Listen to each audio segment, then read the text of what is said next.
கர்த்தரும் இரட்சகருமாகிய இயேசு கிறிஸ்துவின் நாமத்தினாலே யாவருக்கும் வாழ்த்தலை தெரிவித்துக் கொள்கிறேன்.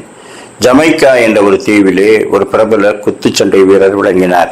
அவர் மிகவும் முரட்டாட்டம் உள்ளவர். அவருடைய முகமே விகாரமாக இருக்கும். அநேக பதக்கங்களை வென்றவர். அவருடைய முரட்டாட்ட சுபாவத்துக்கு யாருமே அவரிடத்திலே பேசுவதற்கு பயப்படுவார்கள். அவருடைய பயிற்சியாளரும் அவருக்கு கீழே வேலை செய்கிறவர்களும் கூட எப்பொழுதும் பயப்படுவார்கள்.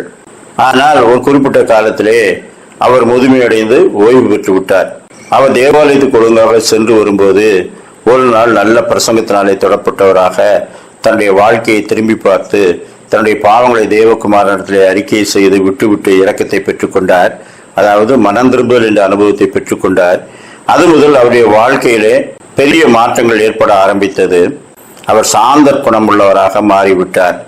எல்லாரிடத்திலும் அன்பாக பேசுவது, தான் பிரபலமான குத்துச்சண்டை வீரன் என்பதை மறந்து கர்த்தர் எனக்கு கொடுத்த ஒரு மகிமை இது என்று சொல்லி தாழ்மையாக அறிக்கையிடுவது, இப்படிப்பட்ட செயல்களை செய்ய ஆரம்பித்தார். ஒரு சமயத்துல இவர் ஒரு டீ கடையில உட்கார்ந்து தேநீர் அறிந்து கொண்டிருக்கும் போது சில வாலிபர்கள் அங்கு வந்தார்கள்.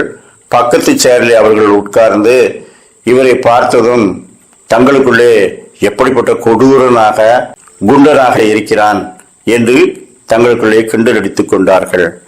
அது மட்டுமல்ல, இவர் யார் என்று தெரியாமல் இவரை 3 குத்தினால் கூட தாங்குவார்களா, ஆளுக்கு ஒரு குத்துவோமா என்று அவர்களுக்குள்ளே பேசிக் கொண்டார்கள். இதையெல்லாம் அவர் கேட்டுக்கொண்டுதான் இருந்தார். அவர்கள் தண்ணீரை குடிப்பது போல இவர் மேல் தெளித்தார்கள்.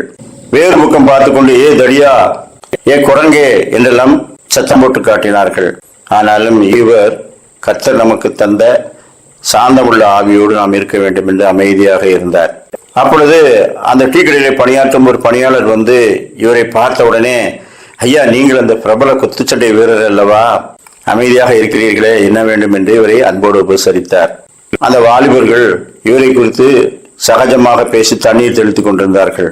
உடனே இவர் அந்த டீ கடையினுடைய செக்யூரிட்டி ஆபீசரை கூப்பிட்டார். அப்பொழுது அந்த செக்யூரிட்டி வேலை பார்க்கிறவர் அந்த 4 பெயர்களையும் அந்த பக்கத்தில் அழைத்துக் கொண்டு, நீங்கள் விளையாடியது யாரிடத்திலே தெரியுமா? உலகத்தை மிகப்பெரிய பதக்கங்களை எல்லாம் வென்ற ஒரு குத்துச்சண்டை வீரர். அவர் கோபப்பட்டு ஒரே ஒரு அடி அடித்திருந்தால் உங்கள் முகங்கள் உடைந்து போயிருக்கும். எனவே இப்படி சிறுமையான வேலைகளை பெரியவர்களிடத்திலே செய்யாதிருங்கள் என்று சொல்லி அவர்களுக்கு அட்வைஸ் செய்து அனுப்பிவிட்டார். அப்பொழுதுதான் அவர்களுக்கு தெரிந்தது, ஓஹோ, உலக பிரசித்தி பெற்ற ஒரு குத்துச்சண்டை வீரனை நாம் யாரிடம் தெரியாமல் கேலி செய்து விட்டோமே என்று அவரிடத்திலே வந்து பணிந்து மன்னிப்பு கேட்டு ஆட்டோகிராஃப் வாங்கி கொண்டு போனார்கள்.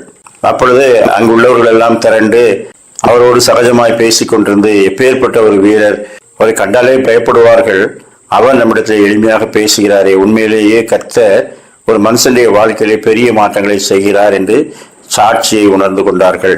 நீதிமொழிகள் 16ஆம் அதிகாரம் 12ஆம் வசனம், பலவானை பார்க்கிலும் நீடிய சாந்தம் உள்ளவன் உத்தமன், பட்டணத்தை பிடிக்கிறவனை பார்க்கிலும் தன் மனதை அடக்குகிறவன் உத்தமன். முந்தின நாட்களை நினைத்துக் கொள்ளுங்கள். நீங்கள் பிரகாசமாக்கப்பட்டிருந்த அந்த நாட்களில் உபத்திரவங்களாகிய மிகுந்த போராட்டங்களை சகித்தீர்களே, ஆதலால் மிகுந்த பலனுக்கு ஏதுவான உங்கள் தைரியத்தை விட்டு விடாதிருங்கள். கர்த்தர் மேல் வைக்கும் விசுவாசத்தினாலே நமக்குள்ளே ஒரு தைரியம் இருக்கிறது. நிச்சயமாகவே நாம் பரலோகத்தின் பங்காளிகளாக இருக்கிறோம் என்ற தைரியத்தோடு அவர் மீது அன்பு கூறுவோம். கர்த்தர் தாமே அப்படிப்பட்ட நல்ல சிந்தனைகளை நமக்கு தந்தருள்வாராக. ஆமேன்.